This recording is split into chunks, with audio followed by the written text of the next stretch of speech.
प्रभु राम देव भगवान अल्लाह खुदा ईश आदि नाम एक ही शक्ति के हैं। वो कैसा है, कहां है, कैसे मिलता है, किसने देखा है? ये प्रश्नवाचक चिन्ह पूर्ण रूप से हटाने के लिए अवश्य सुनिए जगत गुरु तत्वदर्शी संत रामपाल जी महाराज के अमृत वचन, सर्व पवित्र धर्मों के पवित्र शास्त्रों के आधार पर।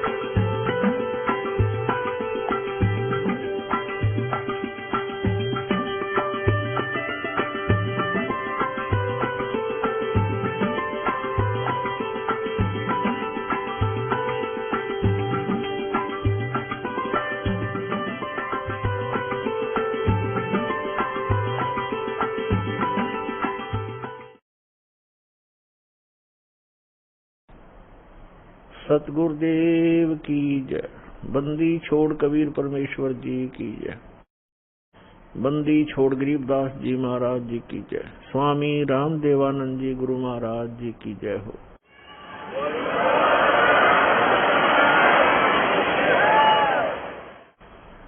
गरीब नमो नमो सतपुरुष को नमस्कार। गुरु की नहीं सुर नर मुनि जन साधुओं संतों सर्वसदी नहीं।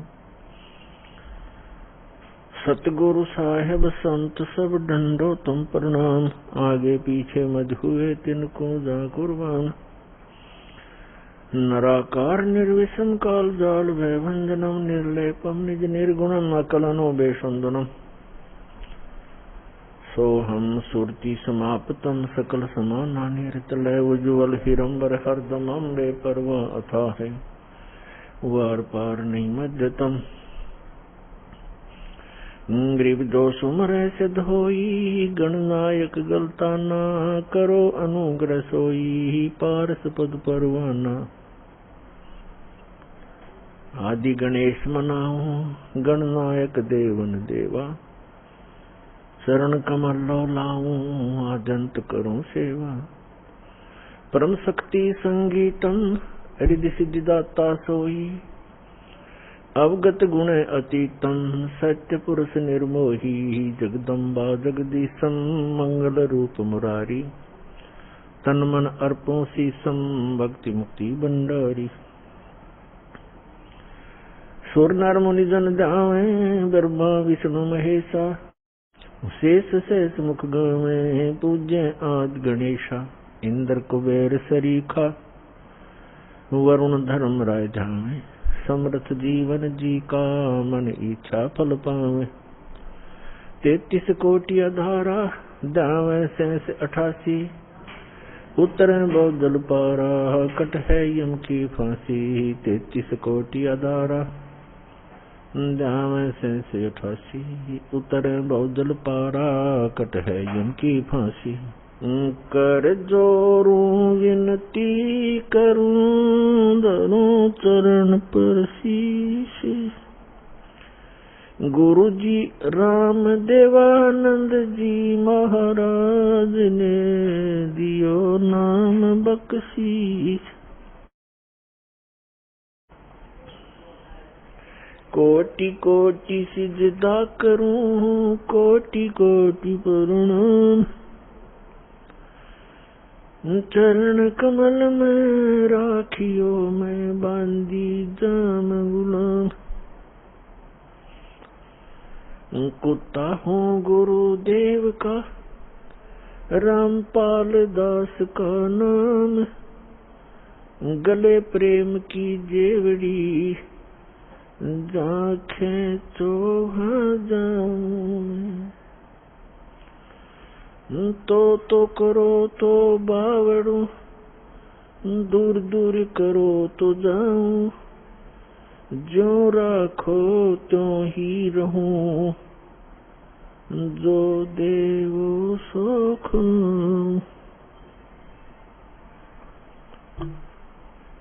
जय इब कै सतगुरु मिले, सब दुख आखूं रोए। चरणों पर शीश धरूं, कहूं जो कहनियो। कबीर साईं मिलेंगे, पूछेंगे कुशलोत। आदि अंत की सब कहूं, अपने दिल की बात। गुरु जी तुम ना भूलियो, चाहे लाख लोग मिल जाएं। हमसे तुमको बहुत है, तुम जैसे हमको नहीं। तुमरे विसारे क्या बने, मैं किसकी शरण में जाऊं।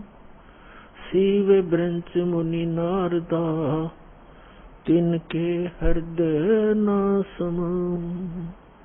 अवगुण किए तो बहुत किए, करते न मनी हारे। बावे बंदा बख्श दियो, बावे गर्दन तोड़। अवगुण मेरे बाप जी, बख्शो गरीब नवाज। जो मैं पूत कुपूत हूँ, बहुड़े पिता को लाजी। मैं अपराधी जन्म का, नख सिक भरे विकार। तुम दाता दुख भंजना, मेरी करो सुमर। सूरत करो मम साईया, हम हैं भवजल माही। आप ही बह जाओगे जो, तुम न पकड़ोगे बाण। परम पिता परमात्मा पूर्ण ब्रह्म सर्व सृष्टि रचनहार कबीर परमेश्वर जी की असीम रजा से आप सभी पुण्यात्माएं सत्संग सुन रहे हैं।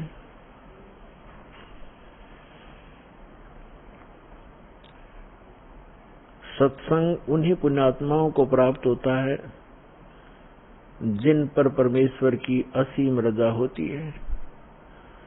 परमेश्वर की असीम रजा किन पुण्यात्माओं पर होती है?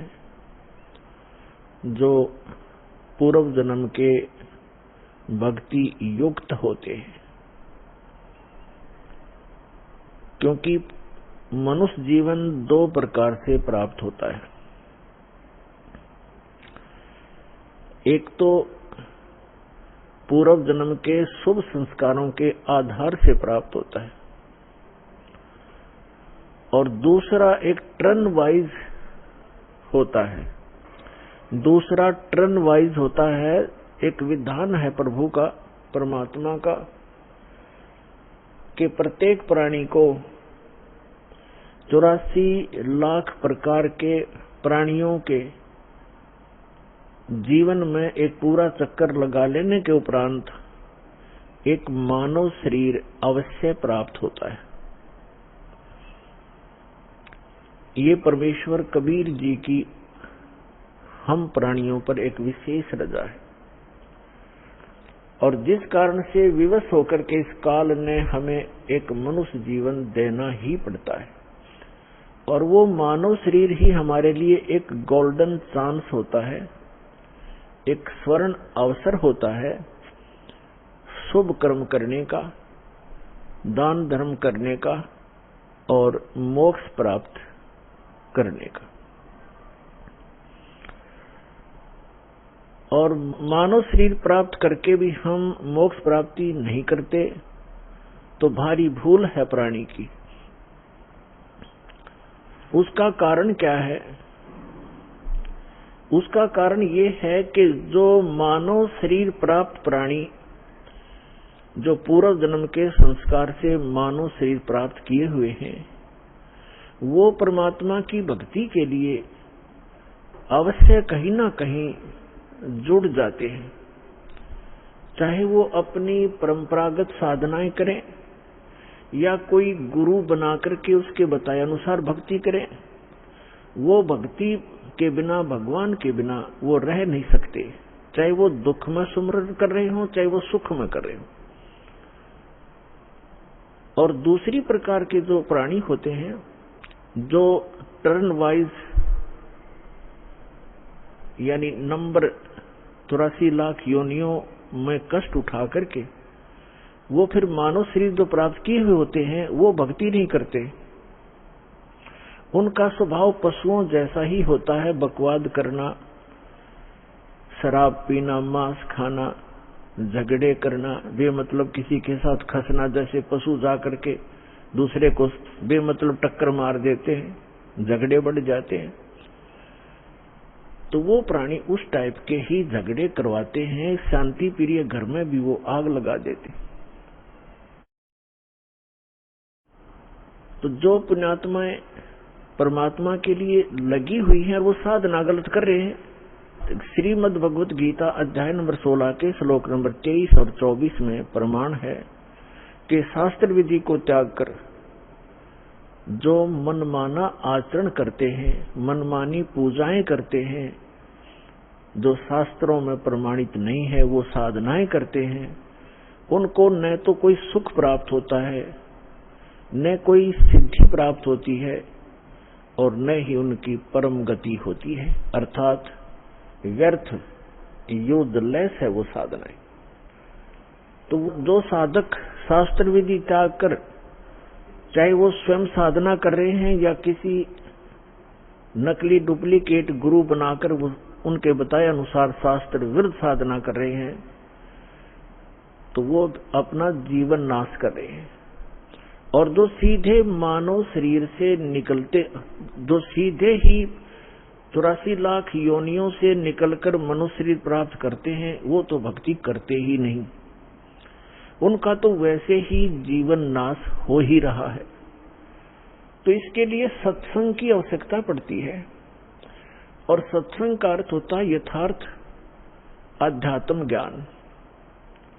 और यथार्थ अध्यात्म ज्ञान केवल परमात्मा ही बता सकता है। अपने द्वारा रची हुई सृष्टि को वही बता सकता है। अन्य चाहे कोई ऋषि है, महर्षि है या देव है, वो केवल अटकलबाजी ही लगा सकता है। जैसे साइंटिस्ट हैं, ये पहले देव आत्माएं थी, उस शरीर को भोग कर ये मनुष्य शरीर में आ गए हैं। अब ये जो ट्राई कर रहे हैं, ये केवल अटकलबाजी ही लगा सकते हैं, परमात्मा के विधान को ये जान नहीं सकते। ठीक इसी प्रकार जो ऋषि महर्षियों ने साधनाएं की, अभ्यास किए, मेडिटेशन, हठ योग किए, उनको जैसी उपलब्धि हुई, जैसे आजकल साइंटिस्ट ट्राई कर रहे हैं, ऐसे ही ऋषियों ने ट्राई किया था। तो वो भी सिर पटक कर बैठ गए, उनको कुछ हासिल नहीं हुआ। अंत में ऊट पटांग व्याख्या बना करके सब मानव को संतुष्ट कर दिया। इसी प्रकार ये साइंटिस्ट कुछ दिनों में अपना जो निष्कर्ष है निकाल कर फाइनल कर देंगे, पर परमात्मा के विधान को परमात्मा ही बता सकता है, जीव नहीं जान सकता। तो वो परमात्मा अपने विधान और सत्संग को सुनाने के लिए स्वयं ही आते हैं। ये हमारे सदग्रंथ भी प्रमाणित करते हैं, क्योंकि जैसे पवित्र वेद है, ये गॉड गिवन स्पिरिचुअल नॉलेज है, परमात्मा का दिया हुआ अध्यात्म ज्ञान है, चारों वेद। और पांचवा वेद नष्ट कर दिया गया यहाँ के स्वामी द्वारा। यहाँ का स्वामी कौन है? वो ब्रह्म है, जिसको ज्योत स्वरूपी निरंजन अर्थात काल भी कहते हैं। इसने ये डर बना रहता है, इसको ये डर बना रहता है कि कहीं मेरे अंतर्गत जितने भी ये प्राणी फंसे हुए हैं, इनको परमात्मा का वास्तविक ज्ञान ना हो जाए। यदि इनको वास्तविक ज्ञान हो गया और जो सुख में सथल है, सत्यलोक, अविनाशी स्थान, अविनाशी परमात्मा का जो शाश्वत स्थान है, जहाँ कोई दुख नहीं, वहाँ जरा और मृत्यु नहीं, वृद्ध अवस्था और मृत्यु नहीं, इसको डर बना रहता है कि यदि इनको उस स्थान का पता लग गया तो यहाँ कोई नहीं रहेगा। जिस कारण से ये कुछ पुण्य आत्मा होती हैं, उनको यहाँ भेज देता है, उनको गुरु पद प्राप्त करवा देता है, फिर वो शास्त्र विरुद्ध साधना बता के पूरे मानव मात्र को भ्रमित कर देते हैं। उसके लिए परमात्मा आते हैं। जो पवित्र चारों वेद हैं, ये गॉड गिवन है, कबीर गॉड गिवन, कबीर परमात्मा के द्वारा दिया हुआ ज्ञान है। इस काल ने 5वां वेद समाप्त कर दिया, जिसको सूक्ष्म वेद कहते हैं, जिसको तत्व ज्ञान कहते हैं। उसके अभाव से जो हम यहाँ भटक रहे हैं, उसकी पूर्ति के लिए परमात्मा स्वयं आते हैं। परमात्मा को आज तक जितने भी ऋषि महर्षि हैं, उन्होंने निराकार बताया है कि उसका कोई आकार नहीं है, और जितने भी हमारे धर्म ग्रंथ हैं, उन्होंने परमात्मा को साकार बताया है, नर आकार बताया है, सहशरीर बताया है, उसका नाम कबीर बताया है। तो ब्रह्मा जी भी अपनी माता दुर्गा जी से कहते हैं कि माता जी, जब मैं वेद पढ़ता हूं और फिर आपका अनुभव सुनता हूं, और मैं भी अभ्यास करके जो अनुभव करता हूं, उसमें बहुत विरोधाभास है, वो कुछ विपरीत ही ज्ञान है, और हमारा जो अनुभव है वो उसके विपरीत है। तो दुर्गा जी को भी शक्तिदायक है इस काल भगवान की, क्योंकि इसकी पत्नी है ब्रह्म की, इसको शक्तिदायक है कि वास्तविक जानकारी उस परमात्मा की कभी नहीं बताना। तो ये भी अपने पुत्रों को यथार्थ ज्ञान ना बता करके इसी की महिमा सुनाती है कि वो तो निराकार है, वो सामने आता नहीं, वो कभी दिखाई नहीं देता। और वेदों में परमात्मा को नर आकार लिखा है, सहशरीर लिखा है, और ऊपर बैठा, ऊपर के लोक में जैसे राजा विराजमान होता है, सिर पर मुकुट है परमात्मा के सफेद कलर का, और ऊपर एक छत्र है मालिक के, बहुत चमक है उसमें।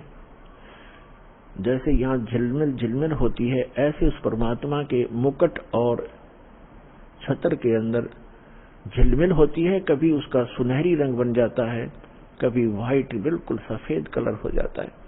तो इस प्रकार उस परमात्मा की सतीथि है, और वेद भी यही बताते हैं। तो जो 4 वेद हैं, ये परमात्मा की महिमा तो बताते हैं कि परमात्मा ऐसा है, उसका ये रूप है, वो कहाँ रहता है, वो क्या लीला करता है, लेकिन वो मिलता कैसे है, ये वर्णन इन 4 वेदों में नहीं है।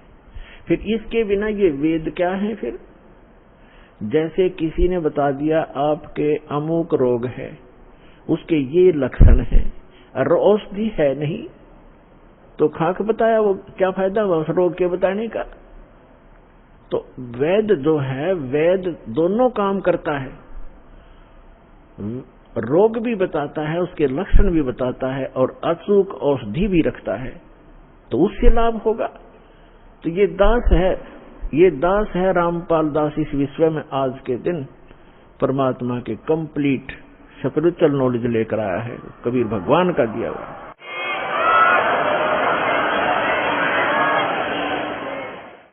और परमात्मा स्वयं आते हैं, वो ज्ञान देते हैं। चारों युग में, जैसे ऋग्वेद मंडल नंबर 9 सूक्त नंबर 86 के 86 के मंत्र 26 और 27 में, ऋग्वेद मंडल नंबर 9 सूक्त 54 के मंत्र 3 में, ऋग्वेद मंडल नंबर 9 सूक्त 82 के 82 के मंत्र नंबर 1, 2, 3 में, ऋग्वेद मंडल नंबर 9 सूक्त 94 के मंत्र 1 में, ऋग्वेद मंडल नंबर 9 सूक्त 95 के मंत्र 2 में, ऋग्वेद मंडल नंबर 9 और सूक्त 20 मंत्र 1 में, ऋग्वेद मंडल नंबर 9 सूक्त 1 मंत्र 8 और 9 में, ऋग्वेद मंडल नंबर 9 सूक्त 96 यानी 96 के मंत्र 16 से लेकर 20 में और भी अनेक स्थानों पर ये स्पष्ट किया हुआ वेदों में कि वो परमात्मा ऊपर के लोकों में रहता है और वहां राजा के समान सिंहासन पर विराजमान है। देखने में राजा के तुल्य है, सुंदर शरीर है, नर आकार है, वहां से शरीर चलकर आता है और वो 3 प्रकार से लीला करता है। अपने सभी आत्माओं को यथार्थ ज्ञान देने के लिए, हमें यहाँ धारण पोषण करने के लिए, हमारी संभाल करने के लिए वो 3 प्रकार का शरीर अपना बनाता है। एक रूप में परमात्मा स्थायी रहते हैं।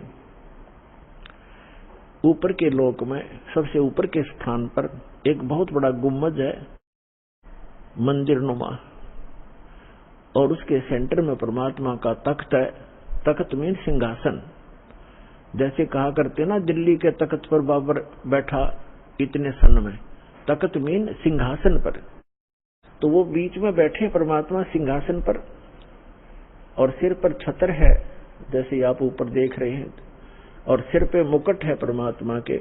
देखने में राजा के समान है परमात्मा। वहां से वो 3 प्रकार से, तो एक प्रकार तो वो वहां उस शरीर में है और उन परमात्मा का नर आकार है, मनुष्य सदृश है वो। उनके एक रोम में, एक रोम कहते हैं बाल में, एक रोमकूप समझो, एक रोमकूप में करोड़ों सूर्य मिला दे और करोड़ चंद्रमा की रोशनी, दोनों मिला करके मिली जुली रोशनी भी एक रोम के बराबर नहीं है। तो वो इतना शोभा है परमात्मा के शरीर की, इतनी शोभा है। और वही परमात्मा अपना अन्य रूप धारण करके 2 और स्थिति मेंटेन करता है। एक तो प्रत्येक युग में, सतयुग, त्रेता, द्वापर और कलयुग में, प्रत्येक युग में एक लीला करता है। ऊपर के अपने लोक से आता है, अन्य रूप धारण करता है, छोटे से बालक का, नवजात शिशु का।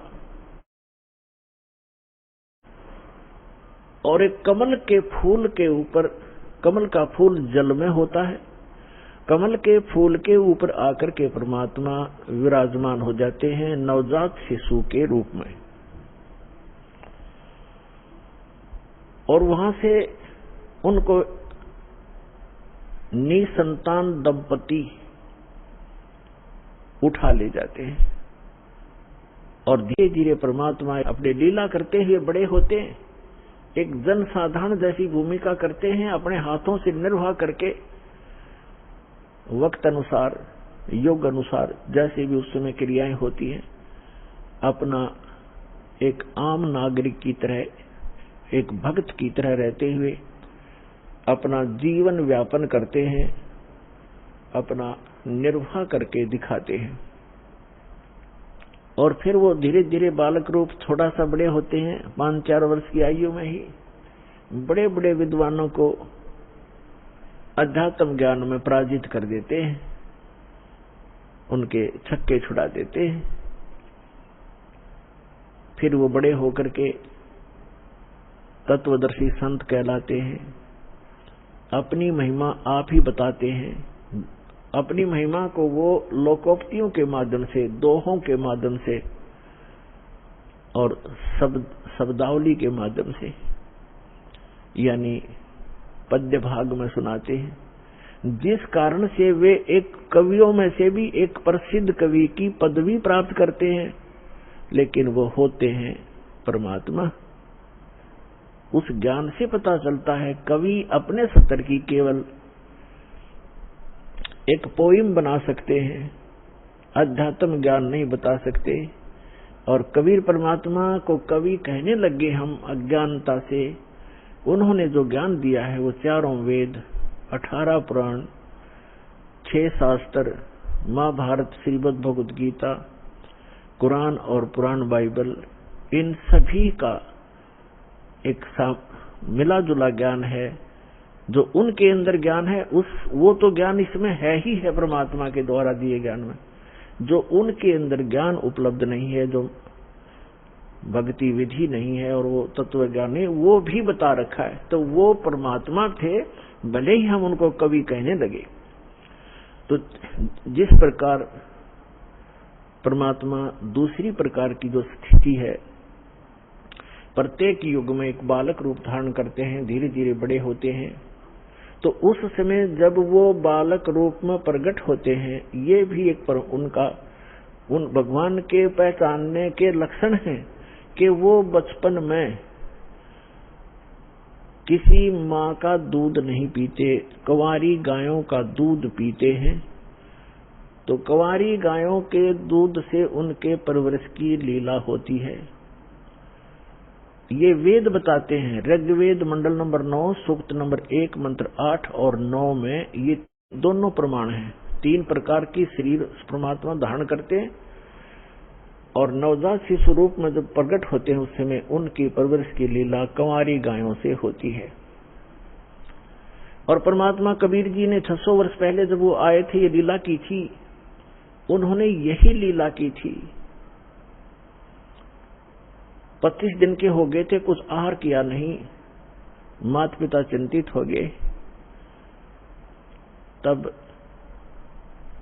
भगवान शिव आए शिवपुरी से कबीर परमात्मा के आदेश से, क्योंकि यहाँ के जैसे एक प्रांत के मंत्री होते हैं,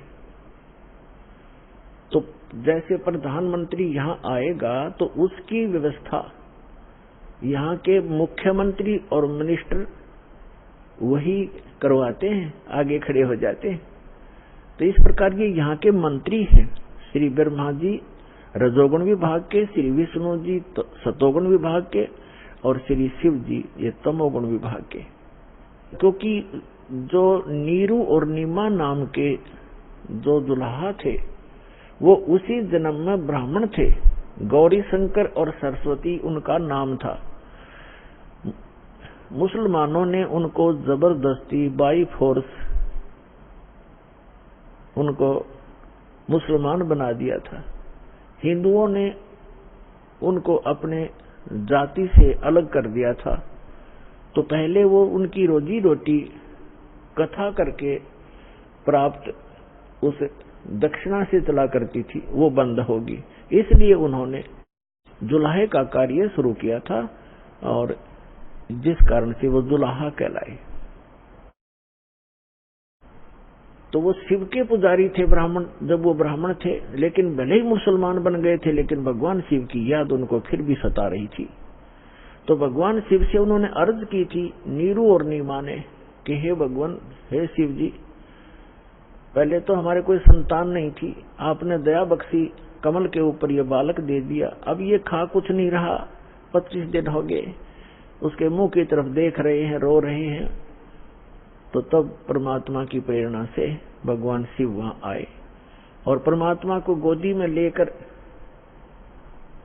कहा कि आपका बच्चा दिखाओ। एक साधु रूप में आए शिव जी और परमात्मा को गोदी में लेकर लिया। तो परमात्मा ने, कबीर परमेश्वर जी ने कहा कि हे महात्मा जी, इनसे कहो एक कंवारी गाय ले आवें और उसके ऊपर आप अपना आशीर्वाद भरा हाथ रख देना गऊ पर। कंवारी गाय वह दूध देवेगी, वो दूध पीऊंगा। ऐसा ही किया गया। तो ये पुण्यात्मा आज से 600 वर्ष पहले घटी घटना है। आज की कोई लोक वेद नहीं, दंत कथा नहीं जो दास आपको सुना रहा है। एक तो आप निश्चिंत हो जाना, ये दास जो वचन कहेगा वो बेप्रमाणित नहीं होंगे, वो प्रमाणित होंगे। और अब आपको वो दिखाते हैं। अब देखिएगा, ये कबीर सागर है। आज से 600 वर्ष पहले आदरणीय धर्मदास साहिब जी, जो परमात्मा की एक प्यारी आत्मा थे, उन्होंने लिखा था जो भी घटना भगवान के साथ घटी थी, जो परमात्मा ने उनको बताई, सृष्टि रचना और कैसे कैसे अपनी लीला परवरिश की सारी बताई, वो उस समय लिखी गई थी 600 वर्ष पहले। और आज हमारे सदग्रंथ कबीर सागर के अंदर आपको प्रमाणित करते हैं। देखिएगा, ये कबीर सागर संपूर्ण 11 भाग, खेमरा श्री कृष्ण दास प्रकाशन मुंबई। ये देखिएगा, ये कबीर पंथियों का ही प्रकाशित है। कबीर पंथी भारत पथिक स्वामी युगलानंद विहारी द्वारा प्रस्कृत मुद्रक एवं प्रकाशक हैं खेमराज कृष्णदास, अध्यक्ष श्री वेंकटेश्वर प्रेस, खेमराज श्री कृष्णदास स्मारक, मुंबई। ये ऐसे ठीक है। अब इसके हम आपको ले चलते हैं 74 पृष्ठ पे। जैसे थोड़ा मौखिक बताते हैं। अभी आपको बताया कि परमात्मा नवजात शिशु रूप धारण करके कमल के फूल पर प्रकट हुए थे। नीरू और नीमा ये दो दुल्हा थे, दंपति थे, पति पत्नी थे। नीरू पति का नाम, नीमा उसकी पत्नी का। तो अब जब बच्चे ने कुछ खाया पिया नहीं कुछ दिन तक, तब रामानंद जी के पास वो नीरू गया, क्योंकि साधु संतों से ही ऐसी कोई दिक्कत होती है, उनसे सलाह लेते हैं। तो स्वामी रामानंद जी एक बड़े महापुरुष, विद्वान पुरुष माने जाते थे, वेदों, गीता और पुराणों के, और बहुत सुप्रसिद्ध महात्मा महर्षि कहलाते थे, पंडित जी थे। पंडित जी उस समय जो ब्राह्मण गुरु होते थे वो अन्य जाति वालों को शिष्य तो नहीं बनाते थे, लेकिन उनको जंतर मंत्र अवश्य बताते थे। अब देखिएगा, ये कबीर सागर है, इसके 74 पृष्ठ पर ज्ञान सागर, ये ब्रैकेट के अंदर जो पृष्ठ है ये 74 पृष्ठ, और ये ज्ञान सागर नामक एक चैप्टर है। अब लिखा है, सुन जुल्हा मन भयो आनंदा, जिमी चकोर पाया निश्चंदा। यानी वो जुल्हा परमात्मा को पाकर ऐसे खुश हो गया जैसे चकोर पक्षी चांद को देखकर होता है। ले सुध चले हर्ष मन कीना, अरतासों पुन असबोल ही लीना। सुत काशी को ले चले लोग देखण ते आव, अन्न पानी भक्षय नहीं, भखे नहीं, अन्न पानी खावे नहीं, जुल्हा शोक मनावे। अब जब परमात्मा को नीरू और नीमा लेकर आ गए, दुनिया तो देखने आवे, आसपास के जो लोग थे बहुत सुंदर, ऐसा सुंदर शरीर था परमात्मा का कि कोई बच्चा उन जैसा खूबसूरत नहीं था, जिस कारण से आसपास के नगरी के सभी लोग उसको देखने के लिए आने लगे। और नीरू और नीमा को चिंता बनी हुई थी कि बालक कुछ खा नहीं रहा, ये कुछ दिन का ही मेहमान है, वो इससे दुखी थे। देखिएगा, सुत काशी को ले चले लोग देखण ते आव, अन्न पानी बख्शे नहीं, जुल्हा शोक मनावे। कुछ खा नहीं रहा इसलिए जुल्हा दुखी हो रहा था। तब जुल्हा मन कीन दीवाना, रामानंद सो कही उत्पाना। स्वामी रामानंद जी के पास जाकर सारा कुछ कहानी बताई। मैं सुत पायो बढ़ा गुणवंता, कारण कौन बखे नहीं संता। कि हे महात्मा जी क्या कारण है, वो कुछ खा नहीं रहा। रामानंद ध्यान तब धारा, जुल्हा सो तब वचन उचारा। ये बात कही जुल्हाए को। पूर्व जन्म में ते ब्राह्मण जाति, और हर सेवा की नहीं बल बाती।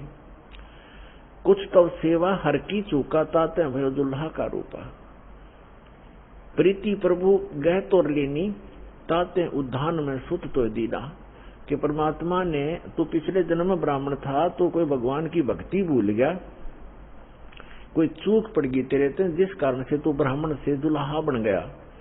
और तेरी उस प्रीति को देखकर भगवान ने आपको जंगल में ये पुत्र दे दिया। ये देखो, प्रीति प्रभु गए तो लीना, ताते उद्धान में तो सुत तो दीना। अब ये नूरी नहीं है, नीरू है, ये मिसप्रिंट है कई जगह। हे प्रभु जस किन हो तस पायो। अब वो नीरू कहता है जुल्हा कि मैंने जैसा किया था वो तो मुझे मिल गया, और अर्थ हो तो दर्शन आया, संकट में मैं तेरे पास आया हूँ।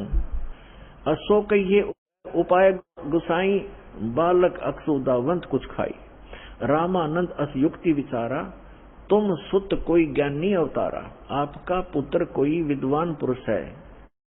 बछिया जाही बैल नहीं लागा, सोले ठाड़ करते आगा। कहते एक बछिया ले आओ जिसको बैल ने टच ना किया हो, यानी कंवारी, अनटच्ड कंवारी। बछिया जाही बैल नहीं लागा, सोले ठाड करते ही आगा, उसके सामने खड़ा कर दो, उस बच्चे के सामने कंवारी गाय लाके। दूध चले ते थनते, दूध ही देव छिपाई, और अक्सुदावंत होवे ताको देखवाई, फिर उसको पिला देना। जुल्हा एक बछिया ले आवा, और चलो दूत कोई मरम न पावा, चलो दूत जुल्हा हरसाना, राख छिपाई काहू नहीं जाना। अब यहाँ दूत शब्द है, ये लेखक को ने क्योंकि कुछ इसमें गड़बड़ कर दिया, बाद में जैसे ये कबीर पंथियों ने थोड़ी बहुत इसमें अपनी बुद्धि से दोबारा प्रिंट कराते समय कुछ परिवर्तन करने की चेष्टा की है। अब वो दूत कौन था? अब गरीबदास साहिब जी गांव छुड़ाने जिला जज्जरवाड़े को वही परमेश्वर पुनः आकर के मिले। और जैसे दास बता रहा है कि 3 प्रकार की सचिथि से वो परमात्मा हमारी सबकी संभाल करता अपने बच्चों की। और वही ऋग्वेद मंडल नंबर 9 सूक्त 1 मंत्र 8 में प्रमाणित है कि वो परमात्मा 3 प्रकार के शरीर धारण करता है, हम सबका धारण पोषण करने के लिए, हमें संभालने के लिए। तो दूसरी प्रकार की सचिथि दास आपको क्लियर कर रहा है कि एक बालक रूप धारण करके आता है। और तीसरी प्रकार की सचिथि में वो परमात्मा जहां चाहे कभी भी किसी साधु महात्मा संत के रूप में प्रकट होकर अपनी प्यारी आत्माओं को, अच्छी आत्माओं को मिलकर उनको तत्व ज्ञान से परिचित कराते हैं। और अपने आप भगवान को भगवान सिद्ध कराने के लिए, क्योंकि काल ने ज्ञान मिथ्या कर दिया होता है, अध्यात्म ज्ञान को नष्ट कर दिया होता है, इसलिए अपने साक्षीचार करता है, उन महापुरुषों को सतलोक ले जाता है, वापस छोड़ता है। तो वो तीसरी प्रकार की सचिथि में वो परमात्मा आते हैं और उन प्यारी आत्माओं को मिलते हैं। किन किन को मिले? इस कलयुग में दास के जो नॉलेज में है, आदरणीय धर्मदास साहिब जी को, आदरणीय मुल्कदास साहिब जी को, आदरणीय दादू साहिब जी को, आदरणीय नानक साहिब जी को, जो सिख धर्म के प्रवर्तक हैं, उनको जो परमात्मा आकर मिले हैं, जो सतपुरुष आकर मिले हैं सतलोक से, जो वहां जहां वो रहते हैं वहां से चलकर आते हैं, सीधे साधु रूप धारण कर लेते हैं, जिंदा महात्मा का रूप बना लेते हैं। आदरणीय गरीबदास साहिब जी को गांव छुड़ाने जिला जज्जर हरियाणा वाले को, आदरणीय गीसा दास साहिब जी गांव खेखड़ा जिला मेरठ उत्तर प्रदेश वाले को, इन महापुरुषों में से परमात्मा ने आदरणीय गरीबदास साहिब जी को पुनः वो कंप्लीट स्पिरिचुअल नॉलेज दिया है, किस लिए कि काल ने कहा था कि जब तक कलयुग निकट आवेगा आपका समय 5500 वर्ष, तब तक मैं सभी आपके नाम से 12 तो कबीर पंथ चलाऊंगा और अनेक पंथ चलाऊंगा जो आपके ज्ञान को मिथ्या कर देंगे। इसलिए परमात्मा ने आदरणीय गरीबदास साहिब जी को सचखंड ले जाकर अपने से परिचित कराकर और कंप्लीट स्पिरिचुअल नॉलेज, संपूर्ण अध्यात्म ज्ञान उनके अंदर फीड कर दिया। उस पुण्यात्मा ने गरीबदास साहिब जी ने अपने मुख कमल से बोल बोल के वो लिखवाया। उसमें लिखा है कि शिव उतरे शिवपुरी से अवगत बदन विनोद, और मैं के कमल और लिया ईश को गोद, अन ब्यावर को दूहत है, कंवारी को दूहत है, दूध दिया तत्काल, और पीवे कबीर ब्रह्म गति ता शिव भय दयाल। यानी शिव जी आए थे शिवलोक से एक साधु रूप बना के,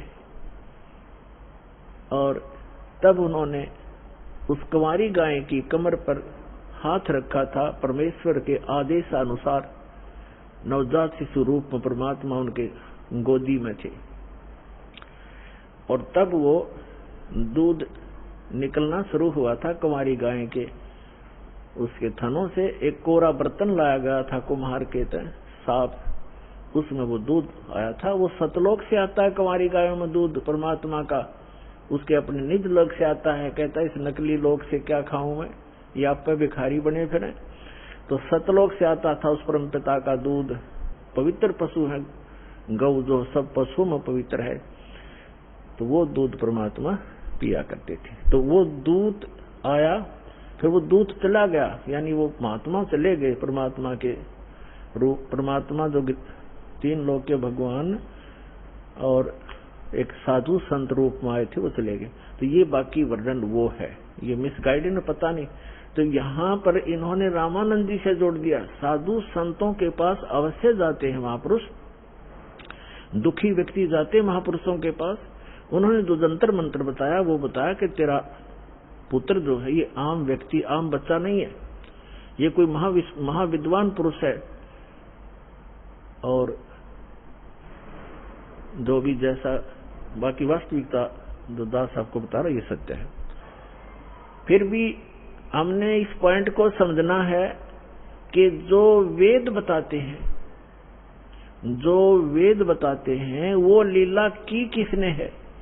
जो वेदों में वर्णित लीला जिसने की ही इज गॉड। जो वेदों में लिखे हैं लक्षण भगवान के और जिसने ये लीला की है ही इज गॉड, वो है परमात्मा। तो ये लीला किसने की? अब तो आपको दिखा रहे हैं कबीर सागर से, और फिर आपको दिखाएंगे वेदों से। वेदों में यही लिखा है, तो आसानी से समझ में आ जाएगा, पहचान लेंगे हम अपने परम पिता को जो हमारे लिए भटक रहे हैं, हमें खोज रहे हैं, हमें सद्बुद्धि देना चाहते हैं। हम इस काल के झूठे सुख को सुखी, इसी को सुख मानकर यही की व्यवस्था मांगते रहते हैं। ये हो जावे, कार हो जावे, कोठी बन जावे, और सब कुछ हो गया, एकदम मृत्यु होगी फिर गधा बन जावे, या के काम आई आपके कोठियां। परमात्मा से मांगो, क्या बताते हैं भगवान? परमात्मा हमें मांगना सिखाते हैं कि मुझसे ये मांगो, साईं इतना दीजिए जिसमें कुटुंब समावे, हम भी भूखे ना रहे, कोई अतिथि ना भूखा जावे। इतना मांगो भगवान से, ज्यादा मत मांगो। ज्यादा तो ये आपके दलदल बन जाएगी, आपको ये फंसा कर रख देगा। और आपकी जामे कुटुंब समावे का अर्थ है रिक्वायरमेंट ऑफ द फैमिली। हमारे परिवार को जो आवश्यक वस्तु हो परमात्मा वो उपलब्ध कराना, तो उसमें सारा कुछ आ गया। शेष क्या बचा? मकान भी देगा, आजकल जो कलयुग है इसमें गाड़ी चाहिए, गाड़ी भी देगा भगवान। अब इतना ही मांगो, जामे कुटुंब समावे और हम भी भूखे ना रहे, बस। अब जब अकाल गिरा करते थे, कहते हैं दिल्ली के बादशाह अपना राज त्याग कर भिक्षा मांगने के लिए फल पत्ते तोड़ तोड़ कर खाते थे।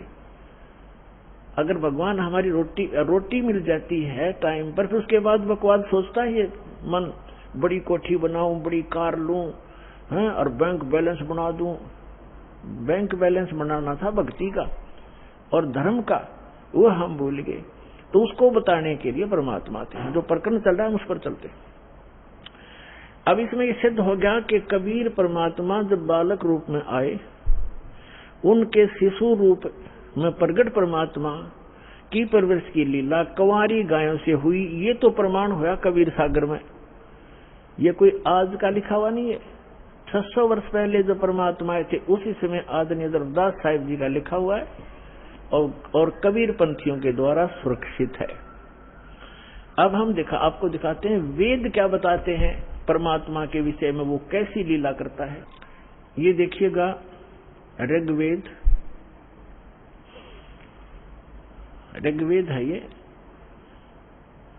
9-10 मंडल इकट्ठा ही जल्द किया हुआ है अनुवाद करके। ये देखिएगा,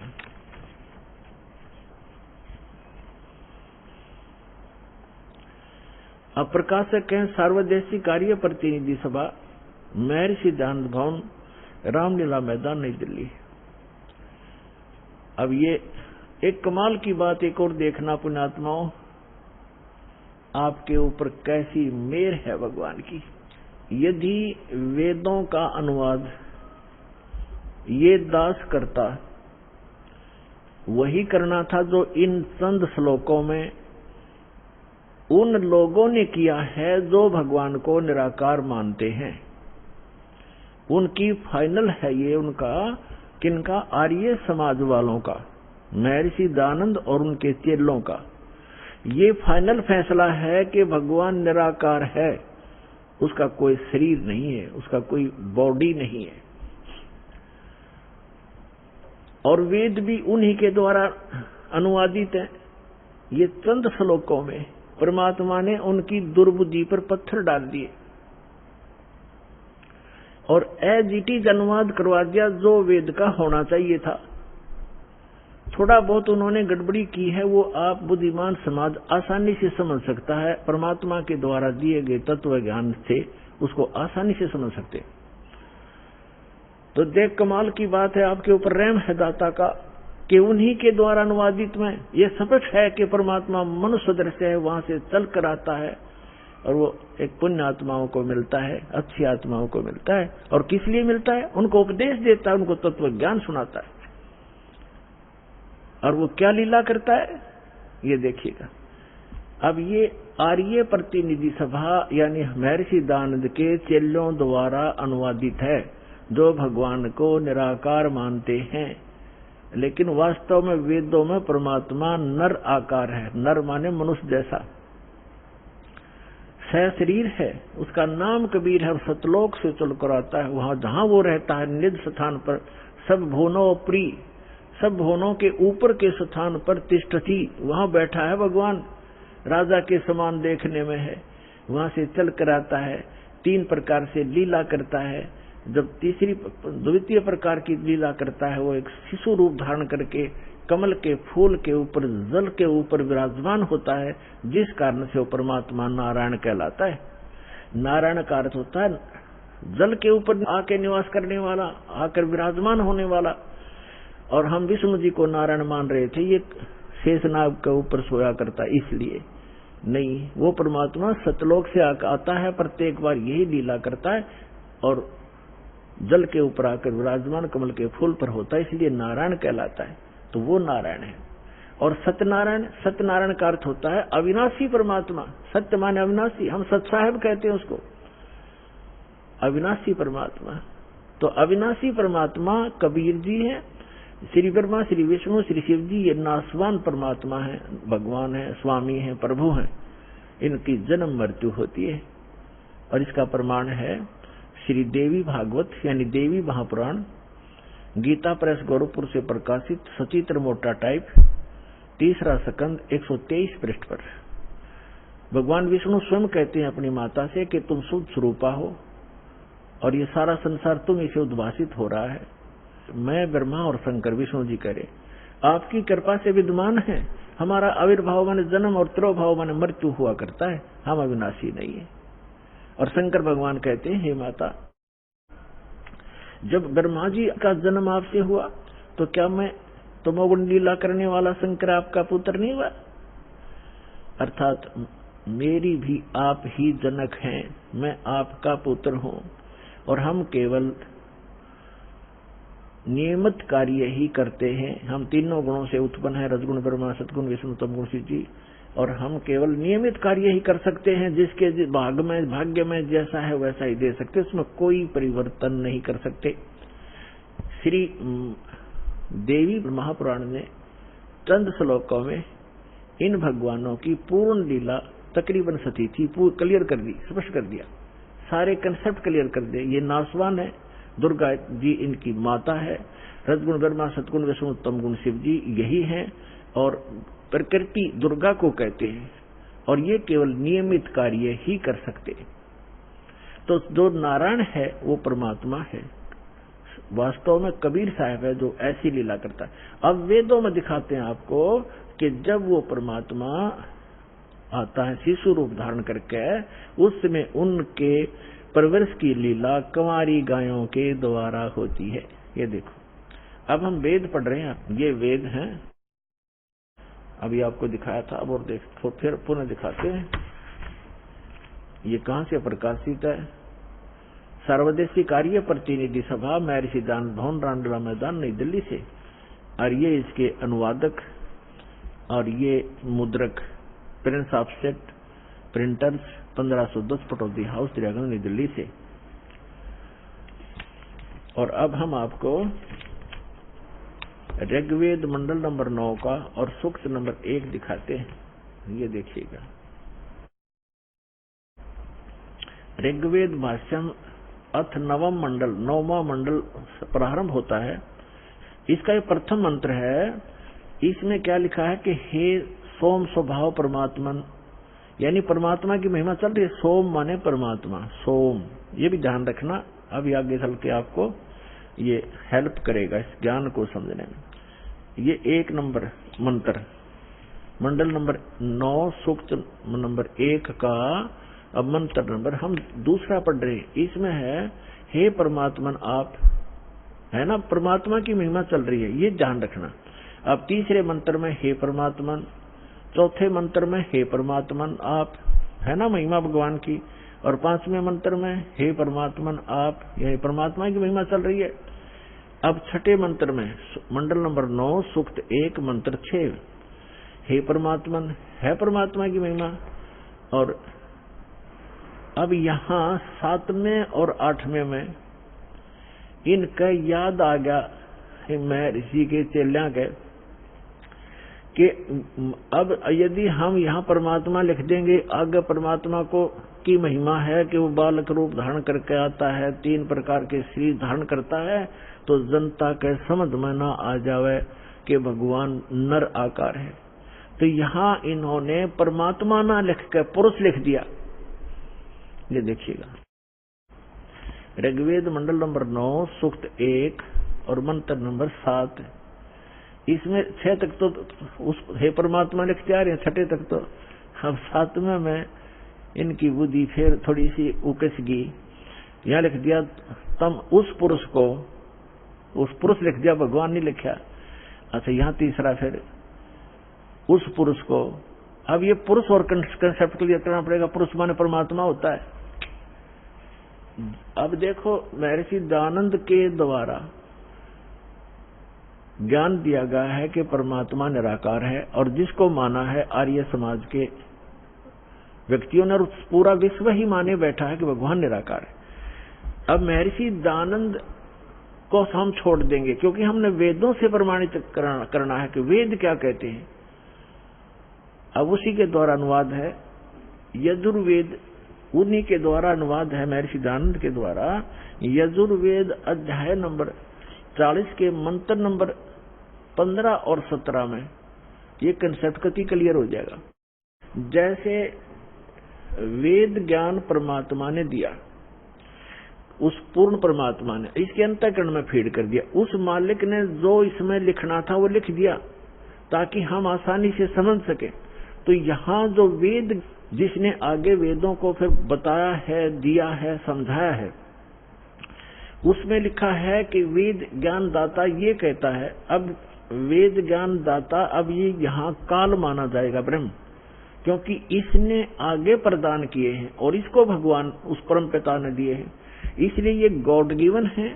और आगे जो इसने दिया है वो इस ब्रह्म के द्वारा दिए गए, इसलिए ये ब्रह्म गिवन भी कहे जाते हैं, गीता और ये दोनों वेद।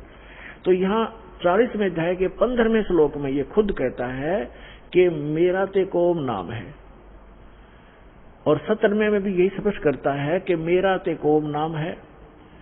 और वो परमात्मा गुप्त है, वो पुरुष माने परमात्मा पूर्ण ब्रह्म ऊपर रहता है, वो गुप्त है। ये देखना, ये अब यजुर्वेद उठा लिया हमने, ऋग्वेद रख दिया। और महर्षि दयानंद सरस्वती, ये वही है सार्वदेशिक कार्य प्रतिनिधि सभा, महर्षि 2/5 महर्षि दयानंद भवन, रामलीला मैदान, नई दिल्ली से। यजुर्वेद आर्य भाष्य है, महर्षि दयानंद सरस्वती, मुद्रक है Prince officer printers 1510 Pataudi House, Daryaganj, New Delhi से। ये यहाँ से छपा है। अब इस ये अंतिम, ये देखिएगा, यजुर्वेद का अंतिम अध्याय है 40वां। इसमें टोटल 40 अध्याय है, 40 ओनली।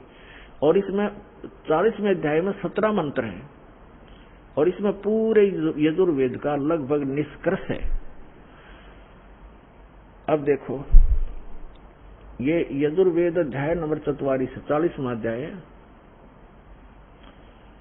40वें अध्याय का ये 15वें मंत्र में वेद ज्ञान दाता कहता है कि वायु अनिलम अमृतम अथिदम भस्मांतम शरीरम ओम करतो समर किलबे समर करतुम समर। ओम नाम का जाप काम करते करते सिमरण करो, कलबे माने कलबलाहट के साथ, कसक के साथ एक स्मरण करो। और तुम माने अपना मूल कर्तव्य जानकर मनुष्य जीवन का ओम नाम का सिमरण करो। ये तो ब्रह्म तक की साधना है। और वायु अनिलम अमृतम अथिदम भस्मांतम शरीरम, वायु यानी जब आपके प्राण समाप्त होंगे उस समय इस ओम नाम के जाप से जितना अमृतो यानी आपको जितनी गति होनी है वो मिलेगी। अब इसका प्रमाण आपने श्रीमद् भगवत गीता अध्याय नंबर 8 के श्लोक नंबर 13 में मिलेगा कि गीता ज्ञान दाता भी ये ब्रह्म ही है। श्री कृष्ण जी में प्रवेश करके बोल रहा है, ये कह रहा है कि ओम इति एकाक्षरम ब्रह्म व्यवहारण माम अनुसमरण ये प्रयाति तदन देहम स याति परमाम गतिम। माम ब्रह्म, मुझ ब्रह्म का। अब यहाँ ये भी कंसेप्ट क्लियर करना पड़ेगा। पुण्यात्माओं, आज तक ये लोक वेद दंत कथा सुनते सुनते हम बहरे हो गए और हम ढीठ हो गए, उस ज्ञान को कति कंप्लीट मान बैठे। जो हमने सुना वो फाइनल है, सभी भ्रमित है, कोई स्थिर नहीं है। किसी को भी कोई कुछ कह देता वो भी हाँ ठीक ऐसा भी है, ऐसा भी है, क्योंकि हम स्वयं अपने सदग्रंथों से परिचित नहीं। और दास का उद्देश्य है कि आपको अपने ही सदग्रंथों से परिचित करा के इनका मास्टर बना दूं ताकि आप भ्रमित ना हो। जैसे श्रीमद् भगवत गीता अध्याय नंबर 2 के श्लोक नंबर 53 में कहा कि अर्जुन, जब भिन्न भिन्न प्रकार के भ्रमित करने वाले वचनों से ज्ञान से आपकी बुद्धि हटकर एक परमात्म ज्ञान पर स्थिर हो जाएगी, उस परमात्मा के ज्ञान पर स्थिर हो जाएगी, तब तू योग को प्राप्त होगा, तब तो तू भगत बनेगा, यानी भक्ति योग्य होगा। तो जब तक आप भ्रमित हैं, कोई कुछ कह देता वो भी ठीक, वो कहता वो भी ठीक, तो तब तक आप भक्त नहीं बन सकते, आप सफल नहीं हो सकते। तो दास चाहता है कि आपकी ये सारी भ्रमणा और अज्ञान मिटाकर एक परमात्म उस तत्व ज्ञान पर स्थिर कर दूं, जिसके लिए आपको परमात्मा ने शिक्षित बनाया, आपके ऊपर रहम किया। और दूसरा रहम ये किया कि ये इंस्ट्रूमेंट, ये उपकरण बनवा दिए इलेक्ट्रॉनिक, ये प्रोजेक्टर, सीडी, टेलीविजन मीडिया, जो इलेक्ट्रॉनिक मीडिया, ये आपके लिए तैयार करवाया परमात्मा ने कि आज घर बैठे आप सत्संग समझ सकते हो, वेदों को जान सकते हो और सभी सदग्रंथों को आप समझ सकते हो। और जब तक आप स्वयं अपनी आंखों से सदग्रंथों को नहीं देखोगे, नहीं जानोगे, तो ये काल के जितने भी भ्रमित करने वाले संत भेजे गए हैं, ये आपको ऐसे ही मिसगाइड करके उद्देश्य से वंचित कर देंगे। तो अब दास चाहता है कि इनकी दाल नहीं गलेगी। आप शिक्षित हैं, बेटा बेटी भाई बहन सब शिक्षित हैं और सदग्रंथ हमारे पास है। तो अब एक ये समझो कि आपका जीवन का उद्देश्य क्या है, ये समझ में आओगा सत्संग से। मनुष्य जीवन का उद्देश्य केवल मोक्ष कराना है, या कोठी बनाना, बंगले बनाना, कार खरीद कर रख देना, ये नहीं है। ये तो एडिशनल है, बाई प्रोडक्ट है भक्ति का, जो दास आपको भक्ति देगा परमात्मा की दी हुई। इस साधना से आप जो सुख वैसे सारा जीवन खोजने में लगे रहते हो, प्राप्त करने में, वो नहीं मिलते। तो इस भक्ति का वो बाई प्रोडक्ट है, वो तो आपको वैसे ही मिलेंगे। जैसे किसान गेहूं बीजता है, उसका उद्देश्य भूस बनाना नहीं होता, उसका उद्देश्य कनक लेना होता ताकि जीवन रक्षा हो। और भूस तो अपने आप बन जाता है, भूस तो अपने आप बनता हो तो बनेगा ही बनेगा। तो दास जो आपको शास्त्र अनुकूल साधना बता रहा है, उससे संसारिक सुख तो अपने आप होंगे ही होंगे।